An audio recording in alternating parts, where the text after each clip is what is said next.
What is going on, guys? DBG here, and today we're going to be talking about something that I have. Basically, it's a monthly update video. I made one of these. I think I made one of these like the 16th of October, on like the 18th of September, the 10th of October, and like the 15th of November. So it's always kind of in and around this time of the month every month. I make kind of an update video on quote unquote the truth about my team, because it's kind of an interesting point, and I think that talking about this way this game mode is month on month gives a general idea of how it is. But this time last month we were talking about the fact that they made Jack Harlow offline only, which is just beyond me. Jack Harlow and J. Cole, and I wouldn't be surprised to see them just do no more celebrity cards. Them just say, screw it, you guys weren't happy, let's just scrap the celebrity cards entirely instead of just letting us use them online. But it is what it is. So let's talk about the mode. And again, this is the biggest topic of discussion. The trophy case. The trophy case. And I think it's the cause of the root of every single problem in this game, aside from the gameplay, is caused by the trophy case. So, yeah. We are now seeing the issue of finding games move from a European/Australian issue, or not Australian/Asia issue, to a totality of the game mode issue.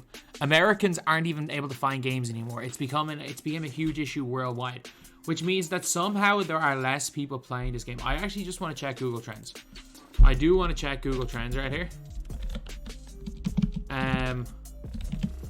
Because I just want to find NBA 2k23 MyTEAM, NBA 2k22 MyTEAM,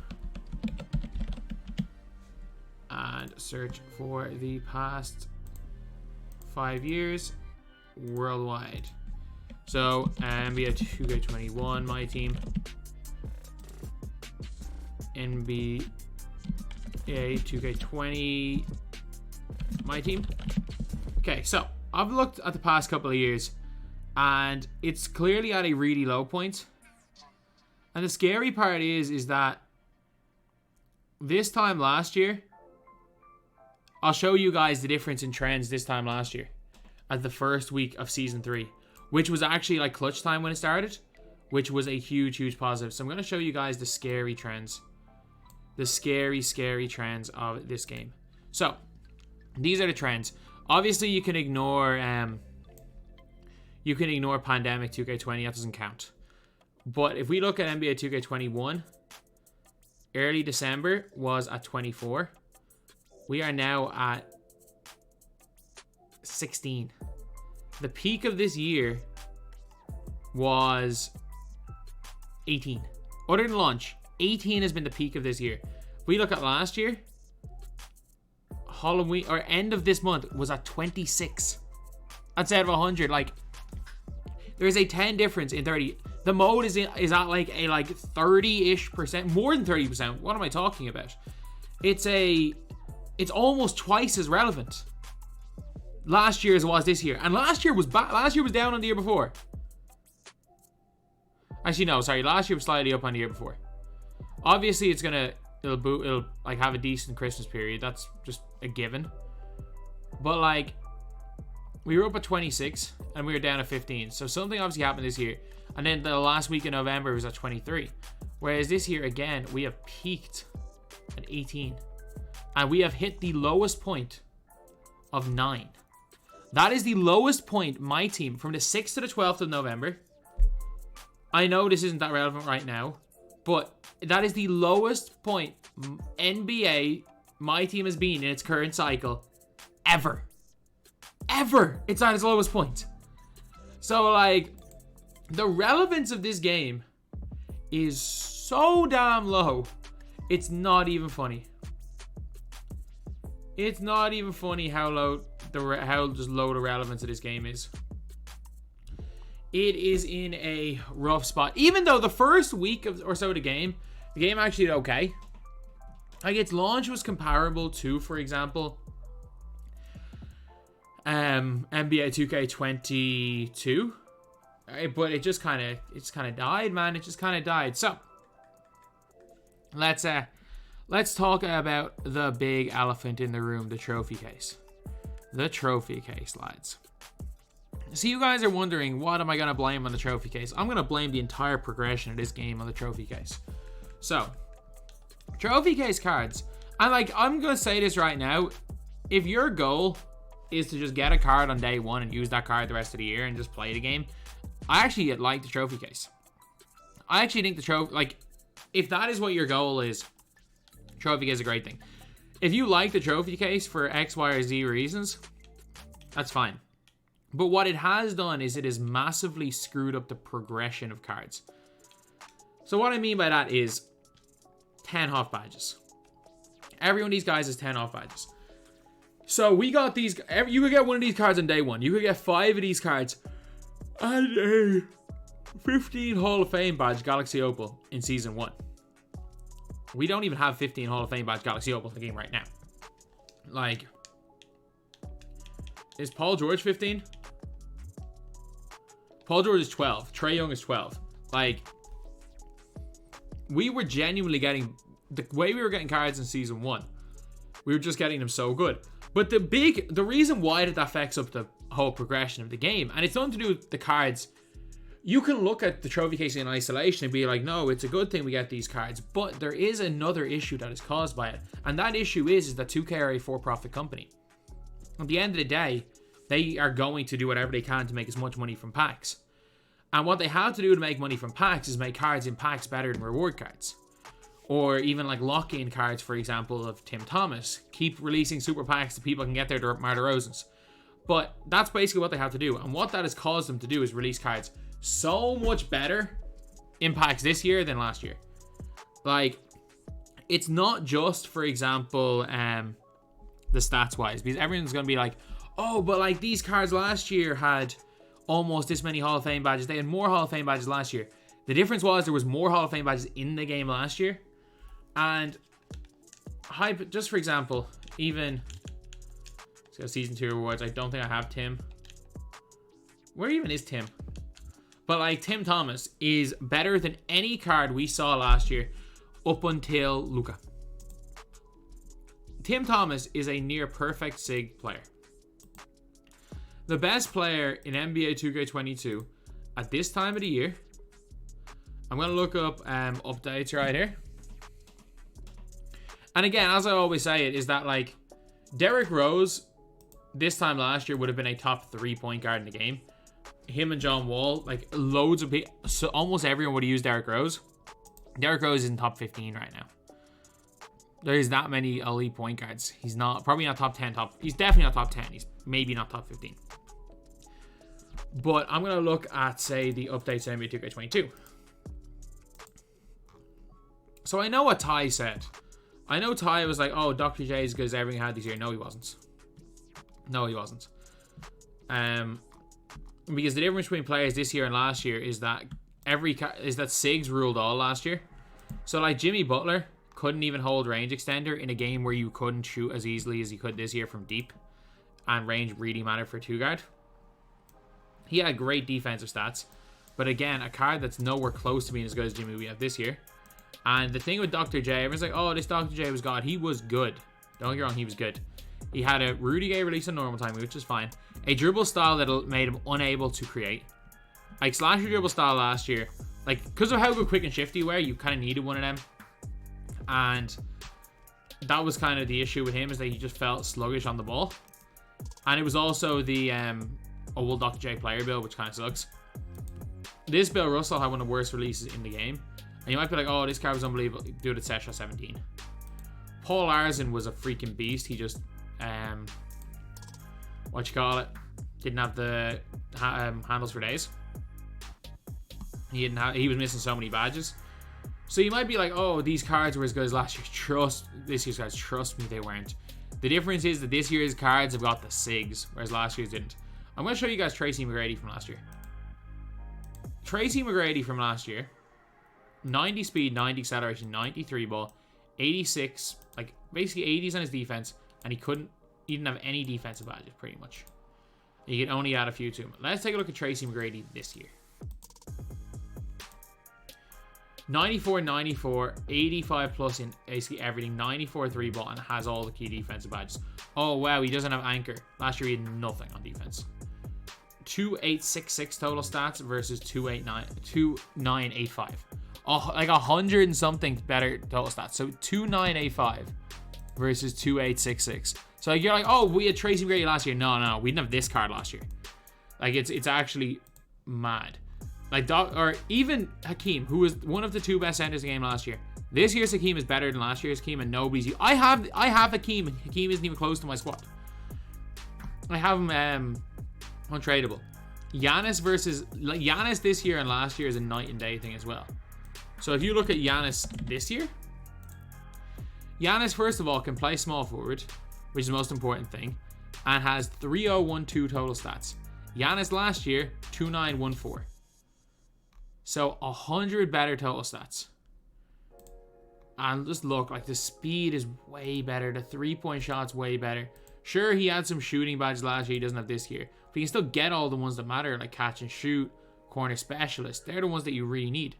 He gets better, way better defensive badges. And instead of having 6 Hall of Fames, Giannis comes with 8 Hall of Fames. In a game where there's less badges, so 8 Hall of Fames this year is the equivalent of 10 last year.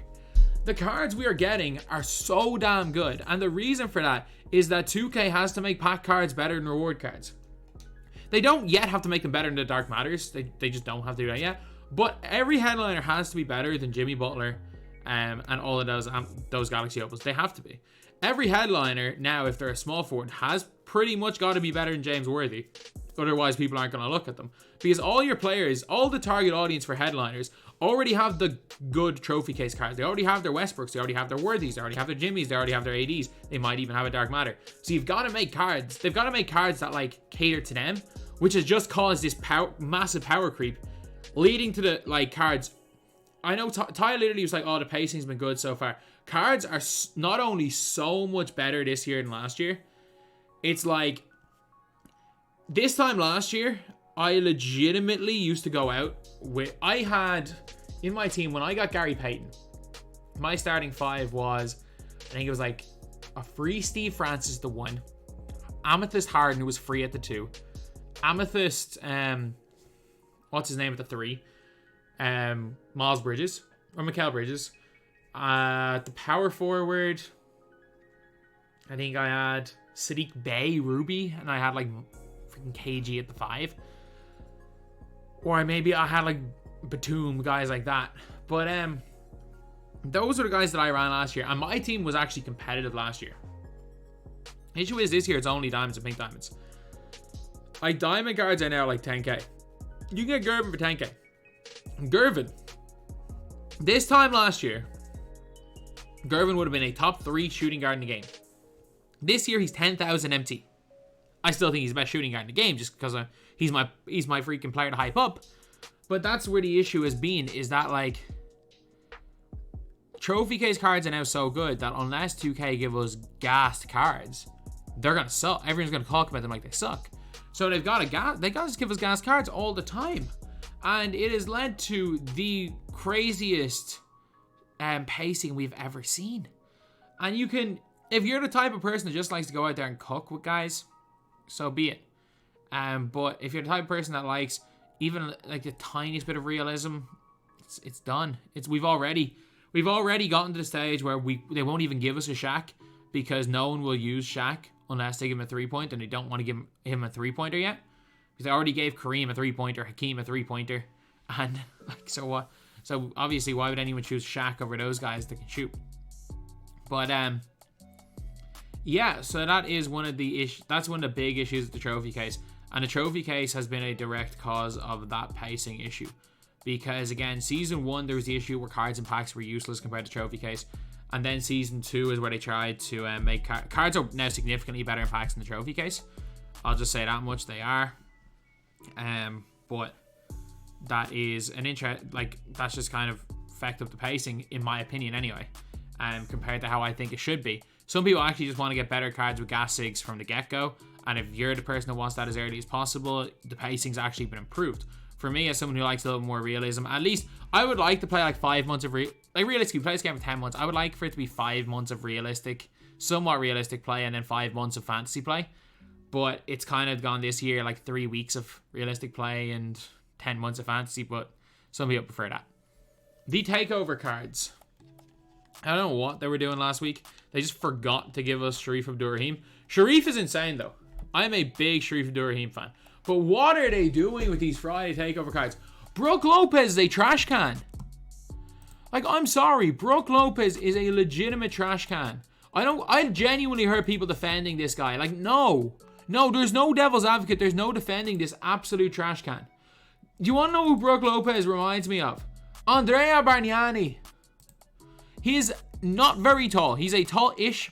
He is a slow, relatively tall center who can play decent defense and can't shoot the ball because he has a slow-ass release. And he can't dribble. He's Joel Embiid, except Joel Embiid you could get in like 45 minutes. He is probably worse than Joel Embiid. Joel Embiid is a better release. You know what? They're similar. Ewing's better. Alonzo Mourning's better. Arvydas Sabonis is better. Mikhail's better. Let's include secondary position. Jermaine O'Neal's better. AD obviously is better. Duncan's better. He's better than Dikembe. Big Z is better. Embiid's better. Hakeem's better. Kareem's better. Porzingis is better. Dwight's better. I will not go as far as to say Ralph Sampson's better because he's probably not. Who else is better? Garnett's better than him. The other Embiid's better. He's better than... Wilt's better. Bosch is better. Kristaps is better. Giannis is better at center. And like, these grinds are still like 30 hours for a legitimate scrub. But at least Sharif got updated. Like, I don't know what they were doing. Like, they just didn't announce Sharif. Like, he was... But just a heads up, like, he was not meant to be put in the game. Like, for everyone talking about Sharif Abdur-Rahim, this card was not meant to be put in the game on Tuesday. They were trying to change the day, and they realized that they just didn't have a draft reward, and there was, like, glitched cards all over the menu. Because they only even put out the announcement for this card an hour after. He was put on the database with cold zones, and it was only, like, an hour after he was meant to have been released, they even put out the announcement. They screwed up badly with this one. But yeah, Tuesday packs are the single worst Tuesday packs we've ever had. Like, they are VC only super packs. So, how to do midweek super packs right? There is a way to do midweek super packs alright for a season. And it's what they did last year. It's what they did in NBA 2k21. Make it so that they are 10,500 MT, 7,500 VC, like NBA 75th last year, and add 3 to 4 new players into super packs. If they put 3 or 4 new shooting guards into these super packs and just made them 10,000 MT, 7,500 VC, and didn't give us juiced super pack odds, it would be significantly better than what they've done. What they've done is they have basically made it so that Tuesdays don't matter anymore. One good thing with Tuesdays, though, are Evos. So, this is cool. This one is cool. We get old cards that get Evos. Great. It doesn't mean that this is a cool concept, and this is like my biggest issue with 2K in general, and it's not just this year, it's every year. Because when so many people are like, why complain about something them taking away like Tuesday packs when they've given us like, say, these Evos? Why do they have to replace something that we like? Why can't they ever do something in addition to what we like? And that's the thing. We don't need to subtract something to add more. Like, if the game is at this level, if the game, say this is the level of the game, we're right in the middle, why not just try to keep adding to the game to just make it better and consistently just make the game mode better, instead of taking something away and adding something and hoping the thing you've added is better than the thing you've taken away. And in reality, the game is in a perpetual state of staying at the same level of no hype that it's been the whole year. I don't know. Maybe not taking away something when they add something in will help, but clearly that's not on the cards, because it's been a half a decade and we've seen the same crap year after year after year. But that is a cool thing. I just wish it didn't come at the expense of something that we really like. Shades of was such a good promo. Glitch was fine. I think it was a bit too early for Glitch. But the Evo concept on Tuesdays was such a good idea. Like, you buy the Evo card straight from the market. That would have been so cool. And you know what? You know what I would have actually even liked? If, for example, you went and put in not 15,000 VC, because that's ludicrous. If 2K put in 5,000 VC to get each of those Evo cards, then you could buy them for like your 5,000 VC. And you can go and even them up, and suddenly for 20,000 VC, you got 4 diamonds. Which is like $5 or something for 4 diamonds. Like, some people don't want to put money in. I get it. I don't like putting money in either. I do it because of my job, but I would advise nobody to do it. But even still, that means that those cards don't get freaking price fixed on the auction house. So more people can afford them. Supply and demand. There's more supply there. It becomes a really good thing. Why couldn't they have just done that? But anyway, now let's calm down. Let's calm down. This trophy case grind is going to be gone very, very soon. I'm so happy. Like, you don't understand how happy I am that the trophy case grind is gone. But one thing is, I gotta say, as a positive, centerpieces are way more obtainable. They're way more obtainable. But for example, as somebody who wants to get worthy, like, it's not as if I can just get the centerpieces. It's not like I have to play like 5 more Dom games or something to get all that, which is, it's not a lot, but still it is a lot at the same time. I'm just gonna AFK and leave my controller at some stage. Be fine. It'll be fine. But yeah, so that is one of the things that is good. Like, there's no point talking about things being bad when not all is bad. This is actually a game where it does a lot right. It just does a lot wrong. And it's like, there are certain things, and it's a big thing that I complained about with NBA 2k22 with TTO, and it's like, they're trying to reinvent the wheel rather than make small tweaks to a game mode that only really needs small tweaks. More consistent more consistent content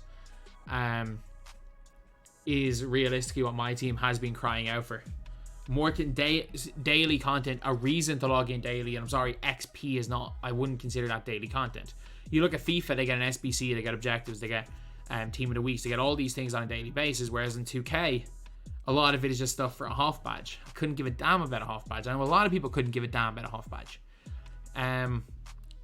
So I'm talking about this game mode in a more of a negative light, but if you're having fun with this game, I mean, trust me, keep having fun with this game. If you are enjoying this game, go for it. Like, keep playing, keep doing what you enjoy. And I get a lot of enjoyment out of parts of this game. Like, it was so cool. Like, one of my favorite cards in this game is, do I have him on this account?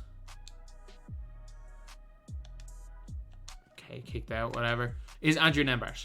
One of my favorite cards in this game is Andrew Nembhard. I love that card. And he was the only Tuesday Moments card of the year. And I genuinely think that if we weren't pretty much bullying the freaking devs, we wouldn't have even got that card. Andrew Nembhard is someone that I love. I liked Grand Theft Auto. I liked all these little grinds. I liked a lot of stuff. I liked the Sharif Abdur-Rahim grind. I enjoy doing Tuesday grinds. I enjoy logging on, seeing something new and playing for like an hour to get that card and then using that card. If I like him, I know I feel a little more sense of accomplishment because I use them. I like finding hidden gems. I like finding budget beasts. I like the fact that there are a lot of budget beasts. The unfortunate thing is that there's budget beasts in all the non-important positions. Like, if you are playing the point guard position and everyone's like, oh, Marbury this, Marbury that. Look, I have Marbury. Marbury's fine. He's getting his ass handed to him by any of the 6-7 point. The 4 weeks in a row, we got tall point guards at Pink Diamond. If you don't have one of those 4 guys and you come up against one of those 4 guys against a competent player, you are screwed. You are screwed unless you want to sacrifice PG on Diamond Magic Johnson. Or you want to use Sean Livingston. But yeah, so I'm kind of on that front. The budget card front, it's cool. We have so many good budget small forwards, power forwards. I remember hearing someone being like, oh, we need a small forward, power forward for beyond level 40. And everyone's like, no, we need like Shea. For all people that are like budget players, we need a 6'5", 6'6" point guard that we can use. Thankfully, Sean Livingston is that guy, but a lot of people don't want to use Sean Livingston for some reason. The center position, again, there are no good budget centers in this game. Like, Will Friends is fine, but like compared to Kareem, you're getting your ass handed to you. Poku's fine. Gervin's really good. Ron Artest Diamond's good. So many 2, 3, and 4s. Poku can play the 4. 2, 3, 4 position, fine for budget players. But the two most important positions in the game, point guard, center, we got no budget options that are even competent other than like Sean Livingston, and no one wants to use a Sean Livingston. If you are coming up against one of those god tier guys and you're using an undersized point guard, as you guys can see right here, it is game over. It is game over. But yeah, that is a bit of a problem with the game in terms of like the balance, is that it's not even grind to win unless you've got K Cunningham. Point guard position is legitimately pay to win. You are screwed otherwise. But yeah, that is another thing. So draft mode, it has neon lights, and this is my favorite part about everything. 2K dedicated I'm not gonna say 1/3, a quarter of a dev blog to talking about neon lights. And there are only neon lights on the middle board. There are no neon lights. There are 3 boards. You all know, you go up, you go up, you go up. You go up and you go up, sorry, to another one. The first board, no neon lights. The second board, neon lights. Third board, they forgot the neon lights. There is only neon lights on one board. They dedicated 25% of their dev blog to talking about neon lights that only exist on one board. And everybody knows that middle board, a lot of the time you go up on your first guess. It's rigged so that you go up on your first guess a lot of the time. Like, it is just mad. And then obviously the dev blog didn't say anything. And then when 2K were asked by a journalist, they replied with "stay tuned." And we've got the Christmas event tomorrow. Everyone's talking about how the Christmas event's going to save my team. The Christmas event's not going to save my team. It's not. The only way a Christmas event could save my team is if it was a case of from tomorrow up until Christmas. Because I think, as far as I'm aware, tomorrow up till Christmas is... what's it? 13 days? 13 days? With 2 of them being weekends, it's 11. If they include Christmas, and they don't count the 2 Saturday and Sunday next week, but they're not in work anyway, so it doesn't matter. And they give us a new card every single day and make it like a 12 days of Christmas thing, where if you get every single one of the cards, or like a zero gravity type grind, and they all lock in for a card on Christmas. Okay, yeah, it's not going to save my team, but it's a really good thing. It's a really good thing. The only thing that will save my team is giving people a reason to consistently play the game. And that's the only thing that will save it. And I don't think like a season or a week's worth of content is going to save the game, because of the big issue. And it's a big issue I have. It's one of the big issues with the trophy case. Trophy case is technically 3 months worth of content. It is. If you play this game non-stop for 3 months, you've had that 3 months worth of content. The trophy case has done more to harm the mode than like progress the mode. Giving X amount of days worth of content is not going to save anything. Giving people a reason to consistently log into the game is what's going to save the game. The issue is that I think it was extremely misguided by a dev team that did actually listen to the community. The problem is that I do think a lot of the community feedback is almost misguided as well, because people use the blanket phrase, "we need more stuff to do." Whereas in reality, what I've been preaching for years is in general what people want. Because when you look a little bit more deep at the things that we did really like, outside of pandemic time, because screw pandemic time, nothing, like if they released Spotlight Sims today, we'd lose our freaking minds at how bad they were. The things that we really liked in 2K21, in 2K22, are the things that got us logging in every day. Reasons, if we have reasons to log in and be excited for something day by day by day, if we have reasons to be excited for that 4 p.m. or 11 a.m. drop, whether you're in an area where you're waking up to see the content, whether you're in an area where you're at school seeing the content and waiting to come home to use the content, or whether you're in Europe where you could be just finishing your work shift when the content comes out, or you could be in college just finishing up, Or even if you're in like Australia where it's late at night, you're waiting up for content.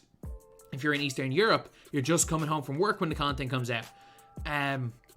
Or Asia as well. So for what gets people in the game is the constant sense of being excited. And that is what 2K has really done a terrible job of this year. They've done a really good job of fixing the we need more stuff to do problem. However, that problem was feedback giving by people who didn't... I'm not saying they didn't know what they wanted, but that is not specific feedback. I think that almost everybody that you would quiz, the general player base, would rather see reasons to log in every day rather than some blanket 3-month-long grind they may never complete. And I think that is a complete misguide. Like, I actually thought we were going to get something other than trophy case this season. Like, the reason why I'm so annoyed is that we know what the Christmas event is almost certainly going to be. Candy Cane's presence, lock in for like free diamonds from season 1 that we all pink diamonds from season 1 that we already have, or season 2 takeover cards. Like, that's not going to get people playing this game. It's going to get people playing the game for 3 days. But that is not going to save the game. What saves the game is getting people to log in consistently, and an event is not going to do that. One Spotlight Sims are not going to do that. A pattern of consistently releasing content and giving people a reason to log in is what's going to do that. And that is one thing that I actually don't have, from what I've seen the first 3 seasons and what I saw at the end of last year from season 8, which is like one of their biggest cash cow times. From what I saw in season 8 last year and the way the game has started this year, I have no hope that that is going to happen in the game. I think the game is in a much better position right now than it was in a month ago. I do. I think the game is in a much better position right now than it's in a month ago.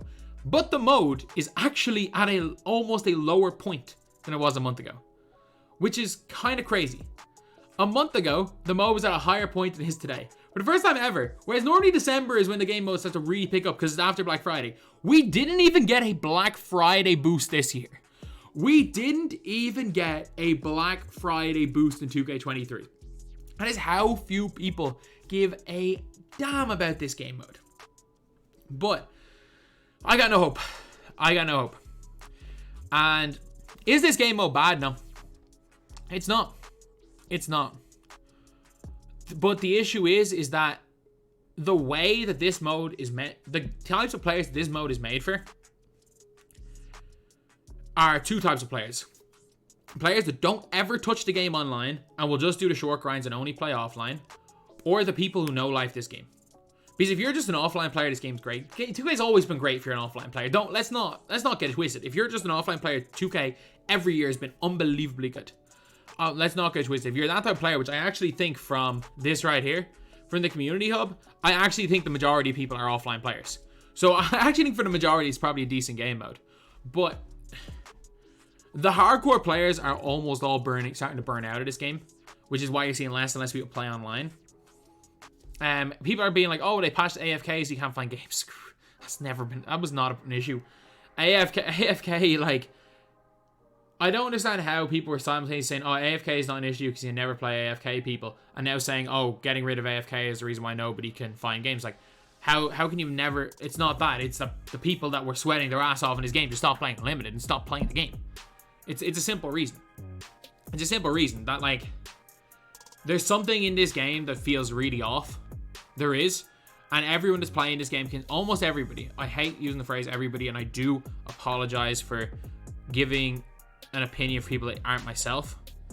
I'm just looking at things on Twitter and I need to be talking more specifically. I do apologize for generalizations, which I've done probably throughout this video. I've done throughout this whole year. So I do apologize for that.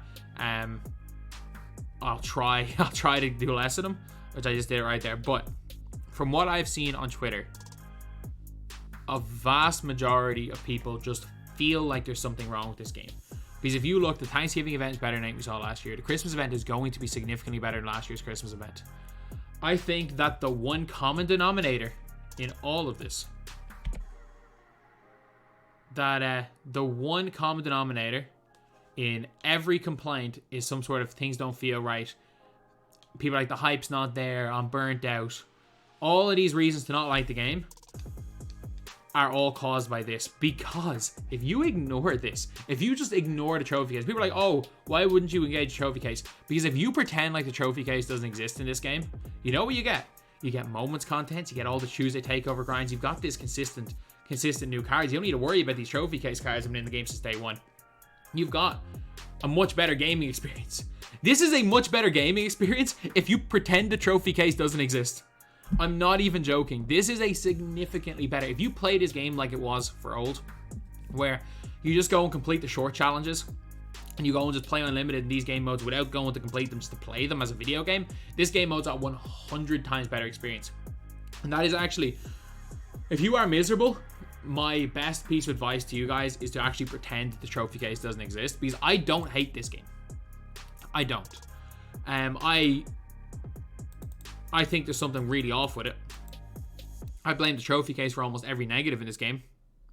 But I think there's a lot of good in this game. There is a lot of good in this game. So find what you enjoy doing. If you are someone that's like overly